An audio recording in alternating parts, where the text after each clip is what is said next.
दोस्तों, आज की इस वीडियो में आपको बताएंगे कि फातिमा ज़हरा सलामुल्लाह अलैहा के घर में आटा पीसने वाली चक्की खुद ब खुद कैसे चल रही थी।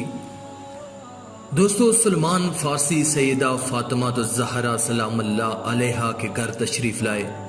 आपने देखा कि सैयदा चक्की पीस रही हैं और जौ का आटा बना रही हैं। आपने फरमाया कि मैं भी तो आपका गुलाम हूँ, मैं आपकी खिदमत के लिए आमादा हूँ। आप चाहें तो मैं आपके बजाय चक्की पीसने को तैयार हूँ, और अगर आप चक्की पीसना चाहें तो मैं हुसैन अलैहिस्सलाम को उठाता हूँ। हज़रत सईदा सलामुल्लाह अलैहा ने फरमाया कि मैं हुसैन अलैहिस्सलाम की बेहतरीन तौर पर निगहदाश्त कर सकती हूँ। मैं हुसैन अलैहिस्सलाम को उठाती हूँ और तुम मेरी चक्की चलाओ। सुलेमान फारसी कहते हैं कि मैंने कुछ देर तक चक्की चलाई और जौ का आटा पीसता रहा। फिर नमाज के लिए अजान की आवाज़ बुलंद हुई तो मैं नमाज के लिए मस्जिद की तरफ चला आया। रसूल अकरम सल्लल्लाहु अलैहि वसल्लम के पीछे नमाज पढ़ी।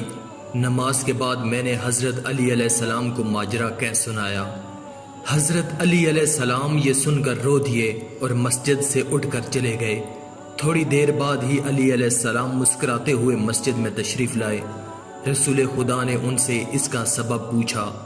उन्होंने कहा, मैं फातिमा के पास गया और वहां जाकर देखा कि फातिमा सो रही हैं और हुसैन अलैहिस्सलाम उनके सीने पर सो रहे हैं और चक्की खुद ब खुद चल रही है। ये सुनकर रसूल खुदा मुस्कुराए और फरमाया, या अली, क्या तुम्हें मालूम नहीं है कि अल्लाह के कुछ फरिश्ते हैं जो कि ज़मीन पर फिरते रहते हैं ताकि वो मोहम्मद और आले मोहम्मद की खिदमत करें, और वो क़यामत कायम होने तक खिदमत करते रहेंगे।